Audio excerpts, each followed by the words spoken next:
I was all for good governance. I was all for good governance. I was pushing for it. That's the agenda. And President Marcos, in the early days of his administration, yun kasi kaya kong patutuhanan. We were together. At ang direksyon namin, good governance. At appointments lang naman lahat yan eh. May mga taong gustong ipa-appoint. Kaya lang sabi ko nga sa kanya, Mr. President, these people will not help you define an administration that is for good governance. Remember, ulitin ko, utang na loob namin ito doon sa bumoto, hindi doon sa mga nagsasamantala or taking advantage of their closeness to the president or to the first family at hindi mo naman nakitang tumulong o wala namang malinaw na direksyon kung saan niya dadalhin yung ahensyang ito pag na-appoint. Ang gusto pa yung unang-una. At pag hindi na pagbigyan agad-agad ay nagagalit, nagsusumbong. I stood my ground and sinasabi ko kay Pangulong Marcos, alam ni Pangulong Marcos yan. And dinala niyo ako sa ganito dahil nga you're too careless. Nagre-record kayo, nag-audio kayo. And ulitin ko, dinamay niyo yung pamilya ko eh. Ang isang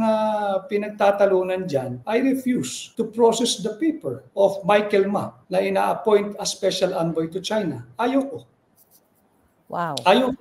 Alam ko yun. Okay. I refuse to process the paper of Mel Robles as GM of PCSO. Ayoko. Bakit? Sabi ko maghahanap pa tayo ng taong nararapat dyan. And this, hindi na, kapasensya na yung mga mababanggit. Etong isang taong ito, maayos naman ito, si Yusek Cesar Chavez. Kinausap ko yan. Ako, Cesar, ang posisyon na nakalagay sa iyo dito, inilalapit, chairman ka ng PCSO. Yan ba talaga ang gusto mo? And then nagpapaliwanag siya. May alam ka ba yan sa mga gaming, ang PCSO? Sabi niya, bakit po, ES? Kaya kung alam mo, ang core competence mo, release. Bakit hindi ka bumalik sa DOTR at ma-handle mo uli yung release? Wala pa kasi nun si Sec Jimmy Bautista eh. Nauna kong binuo yung LTFRB team, chairman pati mga board members. Kasi naniniwala ako na karamihan sa mga kasama natin doon sa napakahabang mga motorcades at caravans, nakikita ko yung mga motorcycle riders, TVNS, yung mga taxi drivers. Sabi ko, ang misyon natin, pag-aangin ang proseso ng renewal, pagkuha ng prangkisa,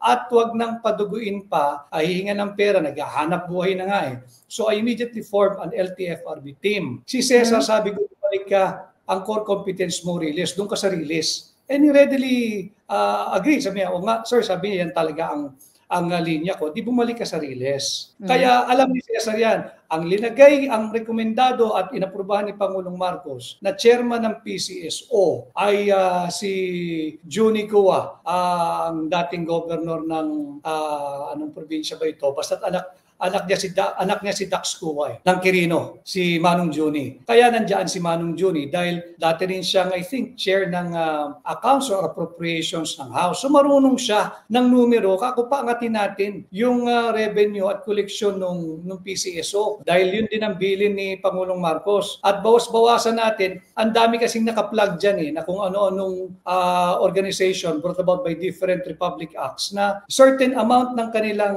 revenue or income na ina-allocate doon sa mga iba't ibang ahensya na hindi naman nararapat. Kaya sabi ko, ayusin mo yan. Hanap tayo ng GM. Sensya na kayo, kailangan kong banggitin ito dahil ako'y nananahimik na at pilit nyo kung idinadamay sa marites ninyo. There is such a thing as my right to defend my honor, to defend the honor of my family. Meron hong ganun. At kung sa inyo, wala nang ganyan. Sa pamilya ko ho, sa aking mismong bahay, buhay po yan. And I will defend my family, I will defend their honor, I will defend my honor. Nung inapoint ba si Mel Robles sa PCSO, nandoon pa kayo? Nandun ako. Bakit But po ang expectation yata, noong June 30, nung nag-oath kami, kasabay na siya. Ako nga nagsasabi, hanap tayo iba, wag yan. Hanap tayo iba, wag yan. Until one day, the President spoke to me. So President, pasensya ka na. Linilinaw ko lang itong kasinungalingan. At alam mo rin ito, even si Cheloy, alam ni Secretary Garafil ito, atras ko lang ng konti. Noong wake ng nanay ko, si Cheloy kasi, schoolmate ko yan sa law school sa UST. At wala naman kaming masamang tinapay niyan.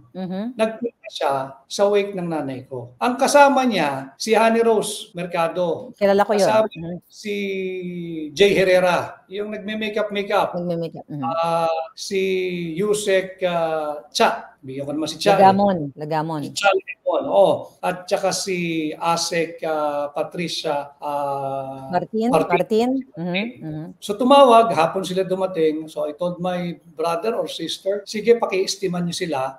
May lunch naman dyan, tuloy-tuloy, etc. Mamaya pa kasi ako dyan dahil umuwi ako madaling araw eh. They came in around 1 or 2. And then mga 3:30 na, tumawag, andito pa sila Secretary Cheloy.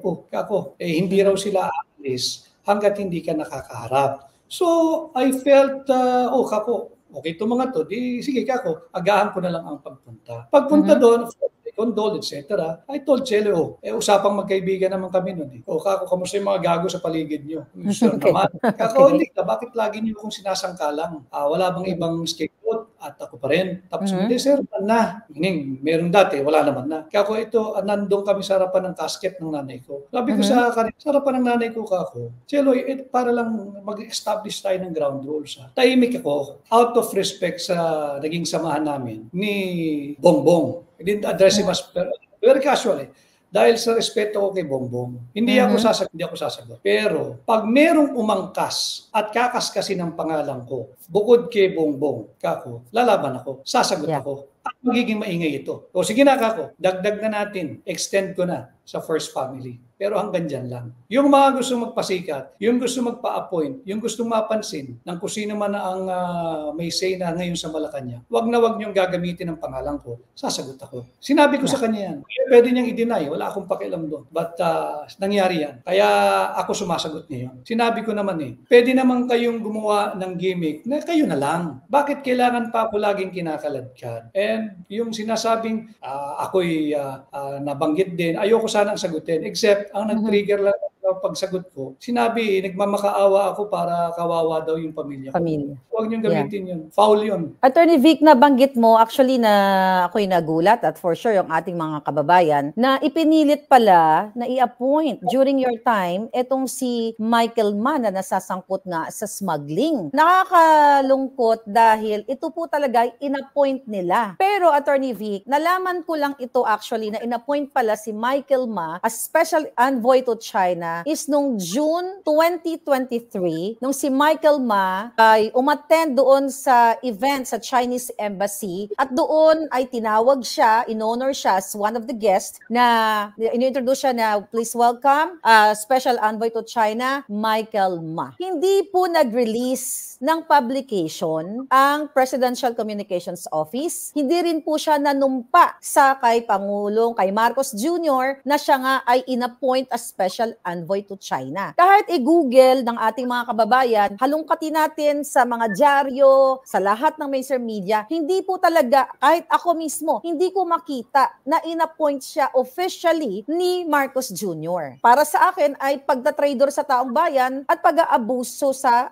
kapangyarihan ni Marcos Jr. Anong take nyo dito? Kasi kayo may personal knowledge pala kayo na pinapa-appoint to sa inyo dahil nakita mo na hindi siya karapat-dapat pero nung wala na kayo, ay in-appoint siya tapos without papeles na maipakita sa taong bayan. Hindi ko rin alam kung kailan siya in-appoint. And ang treatment ko nga, although ako'y Pilipino, mahal kong Pilipinas at mahal kong mga Pilipino, parang sige, it's none of my business for now dahil kayo yung nasa kapangyarihan, gusto niyo i-appoint kung sino man. But the request for him to be appointed as Special Envoy to China came in too early. It came in around June 24 of 2022. Kung sino man, you can feel free to deny it, but I have the list. June 24, 2022. And if you want this to go on and continue, go ahead. And lalabas natin. Diba? Basta June pa lang, bago pa, hindi pa kami nakakapanumpa, ay nandyan na yung pangalan yan. Ang akin, ino-organize pa lang natin yung administrasyon ng incoming, yung nanalong Pangulo. Si Pangulong Marcos. Bakit unahin natin special envoy? Diba dapat yung ambassador to China muna? Bago, the ambassador takes precedence over the special envoy to China. Plus, anong gagawin mo ba special envoy? Anong mission mo sa China? Hindi malinaw And I believe, kailangan may ambassador to China ka muna. I-appoint mo muna yan and consult with him. Mr. Ambassador, ito, rekomendado to Special Envoy to China, okay ba? Anong tingin mo, etc. Because ang head doon is yung ambassador, hindi ba? Kaya hindi ko lang pinoproseso. Kaya lang yun nga, yung sinabi ko noon sa isa ko ring interview, lahat gusto first class sila Lahat kinakailangan priority. Lahat kinakailangan naka-fast pass. Pag sinabing pasok, pasok. Hindi pwedeng ganun. At least during my time. And what does he have? An appointment paper? Like you, I'm clueless. I am ignorant. I do not know. But the better question, I believe, is, do we have the right to know? Yes, we have the right. And the PCO, instead of nitpicking, yung mga nag-criticize ng mga policies ninyo, sagutin nyo yung mga tanong ng taong bayan. Sagutin ninyo kung yan ba'y na-appoint, sagutin ninyo ano ba ang relasyon yan doon sa hindi pa sarado ito. Babubuksan uli itong usapang ito dahil lumabas na naman ang pangalan niya. Kilala kong personal si Michael Ma. Nag-aarap kami ilang ulit niyan. Mabubuksan na naman yung pilit pinagtatakpan na suspended hanggang ngayon na hearing on agricultural products ba sa House of Representatives na lumabas din ang kanyang pangalan. Bago kayo gumawa ng kung anuman at gagamitin niyo yung pangalan ng iba, pag-isipan ninyo kung nasa tamang landas at direksyon ang inyong tinatahak.